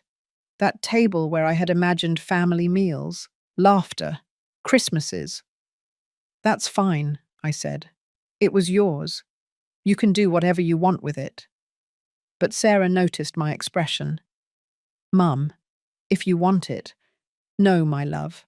I don't have space for it either." And it was true. That table belonged to a dream that no longer existed. In the afternoon, while we were resting, Mrs. Carroll arrived. No one had called her. No one had told her we would be there. She simply showed up, with high heels, a designer bag, dark glasses, as if she were arriving at a social event. "David, son, I came to see how you were." David came out of the apartment. When he saw her, his expression hardened. "Mum, what are you doing here?" "I came to help with the move." "We don't need help." "David, don't be ridiculous. Of course you need help. This is—" She looked at the building with contempt. "This is very different from what you had." "It's what we can afford, Mum." "But you didn't have to get to this. If only you had—" "If only I had what, Mum? If only I had forced Mrs. Miller to give us a house." "Don't say nonsense. It's not nonsense. You never wanted to accept that that house wasn't ours. And you put ideas into our heads. You made us believe we had a right to something that didn't belong to us." Mrs. Carroll took off her glasses. "Are you blaming me for this?" "I'm not blaming you. I'm just telling you the truth." "David, I only wanted the best for you." "No, Mum. You wanted the best for your image. You wanted to boast that your son lived in a big house. You wanted to control everything. You wanted Sarah and me to live according to your standards." "That's not true." "Yes, it is. And that's why we ended up losing everything." Mrs. Carroll looked around, searching for support. Her gaze crossed with mine. I was standing next to the apartment door, observing the scene. "You," she said, pointing at me with her finger. "You are behind all this." "No, Mrs. Carroll. I'm just here helping my daughter." "You put ideas into their heads." "I didn't put anything into their heads. They made their own decisions." "You are manipulating them." David stepped in. "Stop it, Mum. That's enough." David's shout echoed in the street. Several neighbors came out to their windows. Mrs. Carroll turned pale. "David, don't raise your voice to me." "Then don't provoke me. Mrs. Miller is my wife's mother, and from now on, you will treat her with respect. If you can't do that, then you are not welcome in our lives." The silence that followed was brutal. Mrs. Carroll looked at her son as if she didn't recognize him. "Are you kicking me out?" "I'm asking you to respect my family. You are my family. And so is Sarah. And so is Mrs. Miller. And if you can't accept that, then yes, I am asking you to leave." Mrs. Carroll took a step back, her eyes filled with tears, but they weren't tears of sadness. They were tears of rage. "Someday you will regret this." "Maybe, but not today." She turned around. She walked quickly toward her car. She got in, and she left, without saying goodbye, without looking back. David stood in the street, breathing heavily.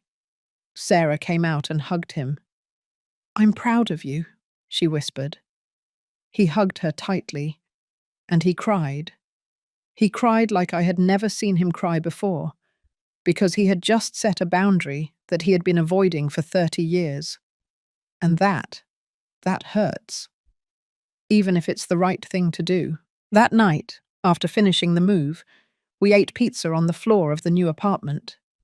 There was no table yet. There were no chairs, but we were together. "Mum, thank you for coming," Sarah said, leaning on my shoulder. "I will always be there for you, my love. But now, with healthy boundaries." She smiled. "With healthy boundaries." David raised his soda. "To new beginnings." We clinked our soda cans. To new beginnings. And at that moment, in that small apartment, sitting on the floor, I felt more like family than I had in months in that big house. Because family is not measured in square feet. It is measured in respect, in presence, in true love. In the following weeks, I learned from Sarah that Mrs. Carroll had not called David again, that she had completely withdrawn, offended, hurt in her pride, waiting for him to apologize. But David did not apologize. And little by little, Mrs. Carroll began to feel the weight of her own decision. In February, Susan called me. "Ellie, I have to tell you something." "What happened?" "I ran into Mrs. Carroll at the supermarket." "And?" "She's different." "Different how?" "She's alone, Ellie. Very alone. Her husband is working all day. David doesn't talk to her. And she looks sad, aged, as if all that pride was collapsing on her." I didn't feel joy hearing that, nor did I feel pity. I just felt understanding. "She chose pride over love, Susan. I know. And now she's paying the price. We all pay the price of our decisions. Don't you feel, I don't know, some satisfaction?" "No, I just feel peace." Because it was true.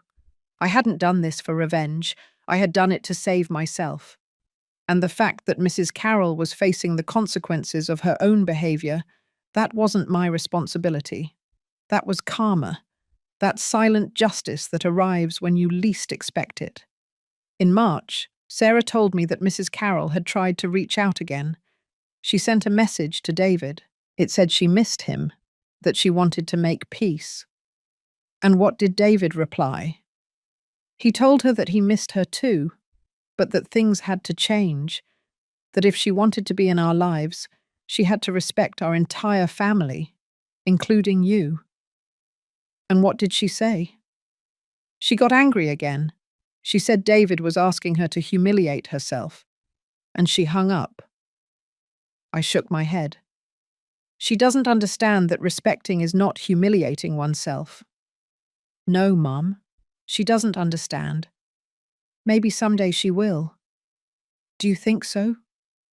Maybe, when she's lonelier, when she understands that pride is a very poor companion in old age. And so it was. Months later, in June, Susan told me that Mrs. Carroll had started going to therapy, that she had had an anxiety attack that led her to the hospital, that the doctor had told her that her blood pressure was very high, that she needed to manage her stress, and that finally, in one of those therapy sessions, she had started to see her own pattern, her need for control, her fear of losing relevance, her way of manipulating through guilt. "And has she sought out David?" I asked. "Yes, 2 weeks ago. She invited him to lunch and apologized." "Really, eh?" "Yes, Ellie. She told him she had been a bad mother, that she had smothered him with her expectations, that she regretted trying to control his marriage." "And David?" "He cried, Ellie. He cried because he finally heard the words he had needed to hear for years." I was silent, processing. "And you?" Susan asked. "How do you feel knowing that?" "I feel Calm. Don't you feel like you should receive an apology too? Maybe I will someday. Maybe not. But I no longer need it to be at peace. Because it was true. Life had taken care of putting things in their place. Mrs. Carroll had lost the relationship with her son, had lost the control she so desperately needed, had faced her loneliness, and had finally understood, not through my intervention, but through the natural consequences of her own actions. That is karma. It's not revenge. It's balance. It's life teaching you, with infinite patience, that what you sow is what you reap. And I didn't need to see her suffer to feel good. I just needed to know that justice had finally arrived, silent, inevitable, perfect. 2 years have passed since that Christmas Eve. 2 years since I made the most difficult decision of my life. And today, sitting in my small apartment, with a cup of coffee in my hands and the morning sun coming through my window, I can say that it was the best decision I have ever made. Not because it was easy, but because it was necessary. My relationship with Sarah is different now. It is no longer that mother-daughter relationship where I gave everything and she took without thinking. Now it is a relationship between two adult women who respect each other, who care for each other, who choose each other. We see each other every week, sometimes for lunch, sometimes just to walk in the park.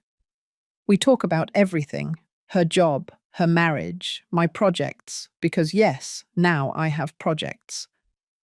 After selling the house, I had enough money left over not to worry for a while, and I decided to do something I had always wanted to do, but had never dared.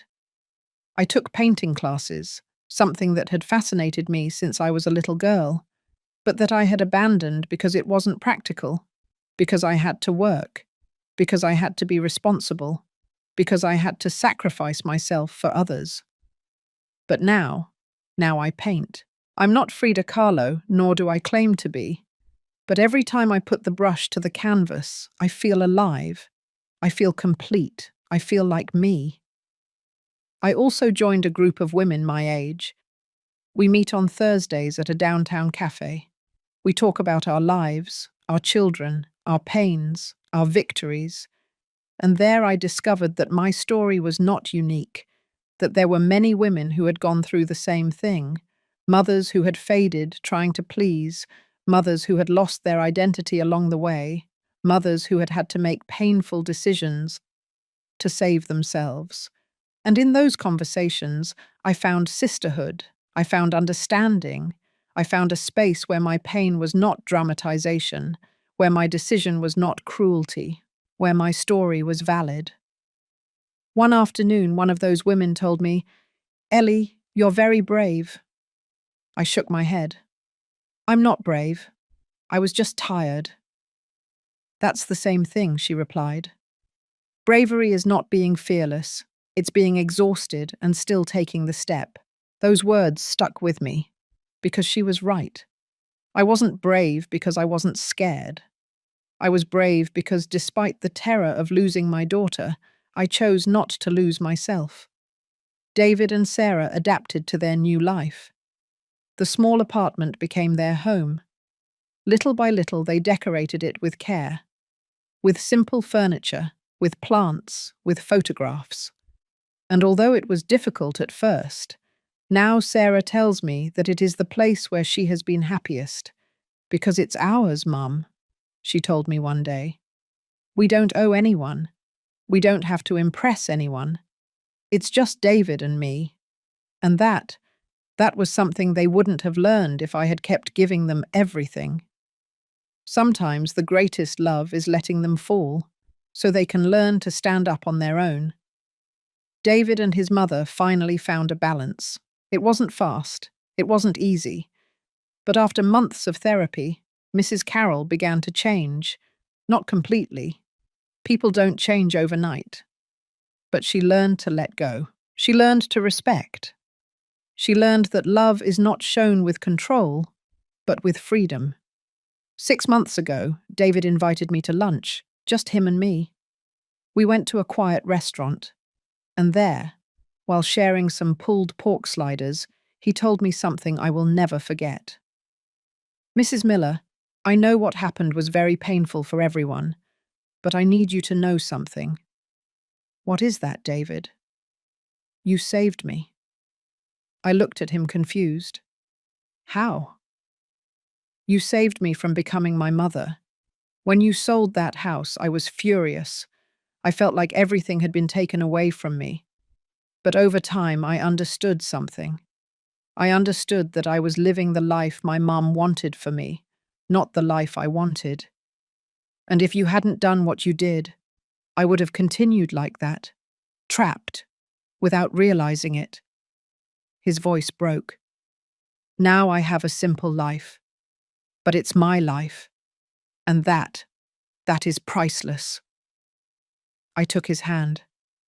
David, I'm very glad to hear you say that. Thank you, Mrs. Miller, for everything, even the pain. That day I cried in my car on the way home, but not out of sadness, but out of gratitude, because finally we had all learned. Mrs. Carroll and I never became friends. We probably never will. But we reached a tacit agreement, a cold but real respect. We see each other at birthdays, at family gatherings. We greet each other politely. She no longer sees me as a threat. I no longer see her as an enemy. We simply coexist. And that is enough. 3 months ago, Sarah gave me some news.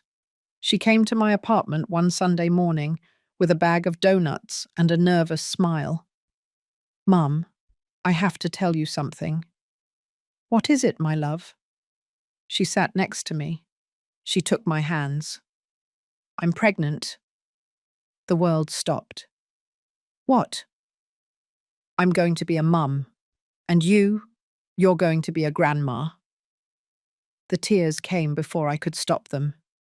I hugged her tightly, very tightly. How far along are you? 2 months. I wanted to be sure before I told you. And how do you feel?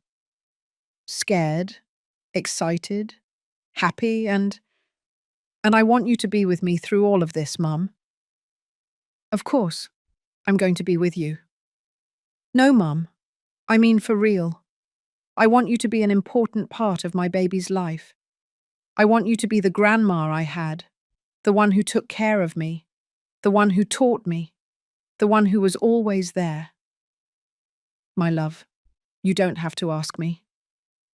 Yes, I do have to ask you, because I know I hurt you, and I know we lost time, and I don't want that to be repeated. I want my child to grow up knowing they have an incredible grandma.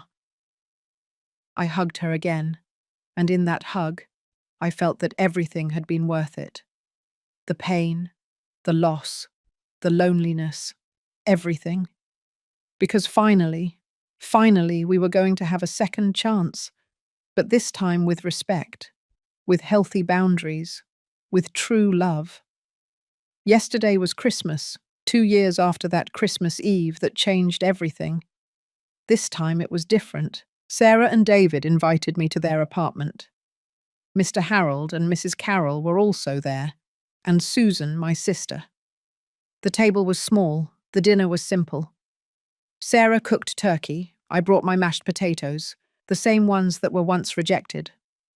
This time there were no leftovers, this time everyone ate.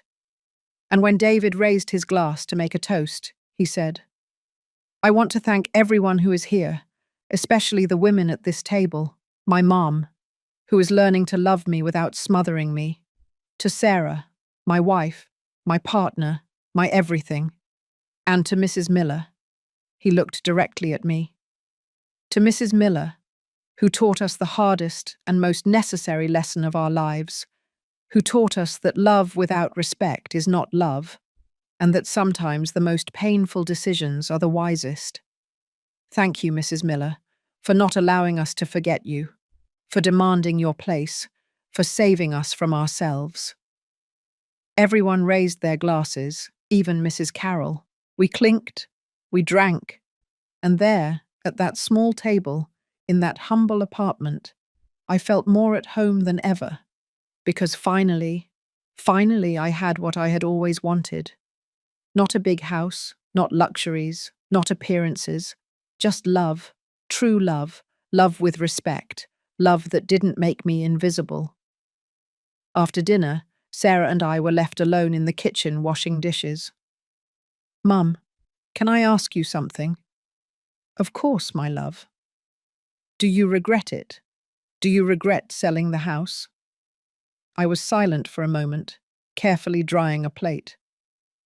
No, Sarah, I don't regret it. But you lost so much money. I didn't lose money, my love. I invested in something better. In what? In my dignity, in my peace, and finally in us. She wiped away a tear. I do regret it, Mum. Regret what? Having put you through all that, for not having known how to value you, for having to lose you to learn how to love you well. I hugged her. We didn't lose each other, my love. We just found each other again in a different way. Do you forgive me? I forgave you a long time ago. Now you forgive yourself. We stayed hugged in that kitchen, mother and daughter, but also woman and woman, with scars, with lessons, with renewed love. Today, as I write this story in my notebook, as I watch the sunset from my window, I realize something. Life is not fair, but it is wise. It takes from you, it breaks you, it forces you to let go. But in the end, it teaches you. And if you pay attention, it transforms you. I reached 58 years old, thinking that my life was already defined, that my role was to be a mother, only a mother, and that meant giving until I disappeared. But I was wrong. Being a mother does not mean erasing yourself, it means teaching. And sometimes, the best teaching is by example. The example of a woman who respects herself, a woman who sets boundaries, a woman who chooses her peace over the comfort of others. And that woman I found along the way, is me, Eleanor Miller, 60 years old now, amateur painter, grandmother on the way, daughter, sister, friend. But above all, woman, complete woman, woman who learned that the most important love is self-love. Because when you love yourself, you teach others how to love you. And when you respect yourself, you teach others how to respect you. It wasn't easy, it wasn't fast, but it was worth it. Every tear, every sleepless night, every moment of loneliness, every painful decision was worth it. Because today I can look in the mirror and recognize myself. Today I can walk with my head held high. Today I can say no without guilt. And today I can say yes without fear. If my story touched your heart, if you recognized something of yourself in me, I want you to know something. You are not selfish for choosing yourself. You are not a bad mother for setting boundaries. You are not cruel for defending your dignity. You are human and you deserve respect. From your children, from your family, from your partner, but above all, from yourself. Because love that doesn't include you is not love. It is sacrifice. And sacrifice without reciprocity is abuse disguised as virtue. Don't make yourself small to fit into places that don't value you. Don't apologize for taking up space. Don't beg for love from those who should give it to you freely, because you are valuable, you are important, you are enough, just as you are. And if someone doesn't see it, that's their problem, not yours. Sometimes you have to lose to find, you have to let go to receive, you have to break to rebuild. And even though it hurts, even though the road is dark, even though you feel like you won't survive, you will survive, I know it, because I survived. And if I could, you can too. Thank you for listening to me until the end. Thank you for staying with me in this story. Thank you for allowing me to share my pain and also my healing.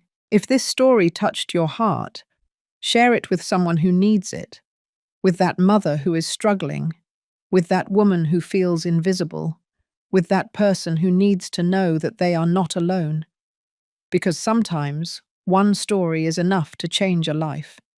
And if it changed yours, then everything I lived, everything I lost, everything I gained will have been worth it. Subscribe and hit the notification bell to hear more stories of women who transformed their pain into wisdom.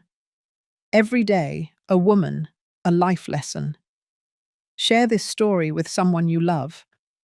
Sometimes a story like this can change an entire day. May God bless you. And always remember, your worth does not depend on how much you sacrifice. Your worth exists simply because you exist. Until next time.